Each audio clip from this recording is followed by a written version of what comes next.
serviteur, retourne.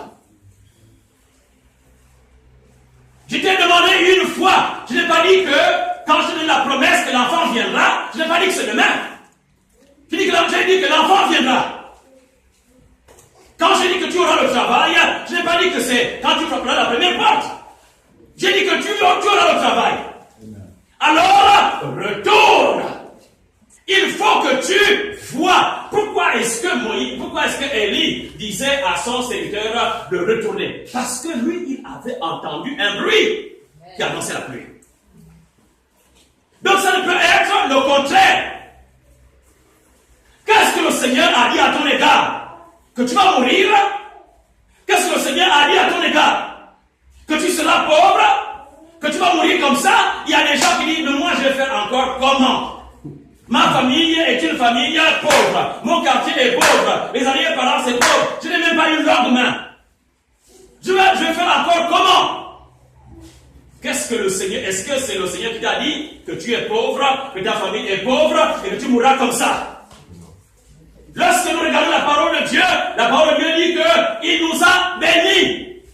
Il nous a bénis. Alors, retourne à cette parole. Retourne à cette parole. Retourne à ce que Dieu a dit dans ton cœur. Un jour, le Seigneur met quelque chose dans mon cœur. Je me trouvais quelque part, très loin, au Togo.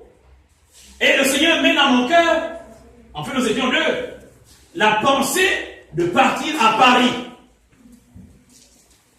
À Paris. Et bon, pour nous, quand on dit Paris, il va à la brousse. Hein? Paris, c'est pas monsieur, c'est Paris, c'est la capitale de la France. Donc, il dit aller à Paris. Mais Paris, pour aller à Paris, il faut avoir de l'argent, n'est-ce pas? Il faut avoir de l'argent. Mais ça faisait près de 9 mois que j'étais au Togo. Je ne sais même pas, il arrivait que des mois passent, je ne sais pas ce qu'on appelle avoir 150 francs pour acheter une pâte dentifrice. Je suis en mission. Dieu m'a envoyé. J'allais parfois à la douche, je trouve le savon de lessive, je mets la brosse dessus et je brosse les dents. Ah.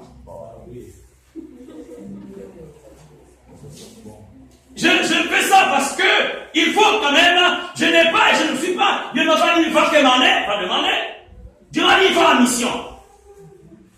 Et voici, il met dans notre cœur, aller à Paris. Les autres nous disent, oh les amis, la même école que vous voulez faire à Paris se trouve ici. Faites-la ici. Nous on dit non, Dieu a mis dans notre cœur que nous allions à Paris. Mais personne ne croyait qu'on avait ni argent, ni que ce soit pour envoyer l'argent. Mais chaque mercredi, comprenez bien, chaque mercredi, à partir du mois d'octobre 1989, chaque mercredi et chaque vendredi de chaque mois, nous partions à 12 km dans une grande ville appelée Fanimé. Nous allions là pour regarder dans la boîte pour voir si quelqu'un a envoyé l'argent. Mercredi, on part, on regarde, il y a beaucoup de papiers verts, la personne des papiers verts, des mandats. Mais pas pour moi, pas pour l'autre. Le vendredi, on repart. Pas pour moi, pas pour l'autre. Le mois d'octobre est terminé. Nous sommes arrivés à novembre. Chaque mercredi, chaque vendredi, on faisait quoi? Retour. On allait pour voir que ce que Dieu a dit dans notre cœur, il va certainement réaliser cela. Alors retournons. On repart en Panimé. On regarde. Et novembre est terminé. Nous sommes en décembre. Rien ne se passe. Mais nous retournons toujours. Avec la pensée que nous allons voir quelque chose. Que quelqu'un, mais quelqu'un c'est qui? On ne sait pas. Mais il y a quelqu'un. Quelqu'un va envoyer l'argent. On n'a jamais reçu aucune promesse. Mais on aura l'argent. Parce que Dieu a parlé dans notre cœur. Amen. Donc il va réaliser cela. Amen. Et nous sommes partis un jour, je repars, je ne sais plus encore quelle date, peut-être le 4, le 5, le 6, le 7 décembre. Je repars de nouveau à Panimé. Seul, je regarde la boîte, il y a beaucoup de mandats, mais il n'y a pas pour moi. Il n'y a pas pour l'autre. Ah Seigneur, ça veut dire quoi? Tu nous as parlé. Est-ce que ce que tu as dit n'est pas vrai? Est-ce qu'on s'est trompé? Est-ce que nous nous sommes fabriqués nous-mêmes la voix ou c'est toi qui as parlé? Alors ce soir, ce jour-là, j'étais en train de repartir vers la base là où nous habitions, à Bougnebo. Et en partant, le frère est venu alors me rencontrer. Et quand il est venu me rencontrer, qu'est-ce que la Bible dit ici? La Bible dit que à la 7e fois, c'est comme il dit 7e fois? 7e fois. À la 7e fois, quand il a dit retourne, il dit oh, je vois, mais je vois quoi? Quelque chose qui est comme juste la paume d'une main, mais qui se trouve tellement là-bas. Vous savez, parfois Dieu vous parle. N'attendez pas que le Seigneur Jésus entre lui-même et qu'il vienne dans votre salon et dit, mais tu sais, c'est moi qui t'ai parlé depuis fort longtemps. Je suis Jésus.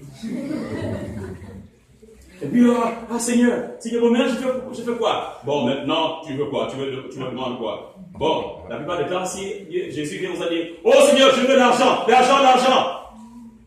N'est-ce pas? Tout le monde veut l'argent. Mais Jésus ne vient pas toujours de manière à se présenter d'une manière visible comme nous pensons. Mais chaque fois, Jésus entre dans notre maison. Et quand il arrive, peut-être au travers de sa parole, il veut que nous puissions avoir une attitude pour voir ce que lui veut faire. Pour voir ce que lui il est en train de créer. Quand nous rentrons dans l'église ici, qu'est-ce que nous sommes en train de voir? Moi, je suis en train de voir cette église plus au-delà de ça, ce que nous sommes en train de voir. Je suis en train de voir, puisqu'il y a tout le peuple qui est en train de partir comme ça là.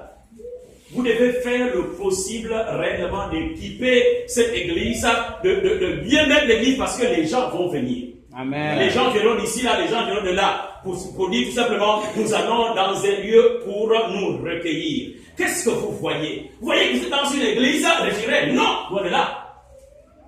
Tu vois une église qui est en train de porter du fruit, où la présence, la puissance de Dieu se manifeste. Amen. Je vois. Il y a tellement des gens qui vont partir ici et là, mais Dieu va amener les gens même difficiles. Vous n'avez jamais pensé. Ils vont vous dire, mais j'étais toujours là, j'ai vu comment est-ce que l'église a commencé. Les gens viendront, s'assieront, même ici. Vous allez descendre de manière à faire en sorte que de tous ces coins-là, il y ait de la place. Amen. Qu'est-ce que vous voyez? Amen. Qu'est-ce que vous voyez? Alors, la Bible en parle ici. Il a dit, je vois. Donc, quand je suis arrivé, mon ami me présente un bout de papier. C'était un bout de papier naturel, comme pour vous et pour moi. Comme le papa qui peut déchirer un bout de papier, il écrit et il envoie pour l'annonce. Donc, ce papier était griffonné en rouge. Écrit ceci. Les deux frères gabonais. Nous sommes en 2007, n'est-ce pas? 2007, ça fait près de 20 et quelques années, je n'oublierai jamais cette phrase. Les deux frères gabonais sont priés de se rendre à Lomé parce qu'une solution est trouvée pour eux pour qu'ils puissent partir ainsi.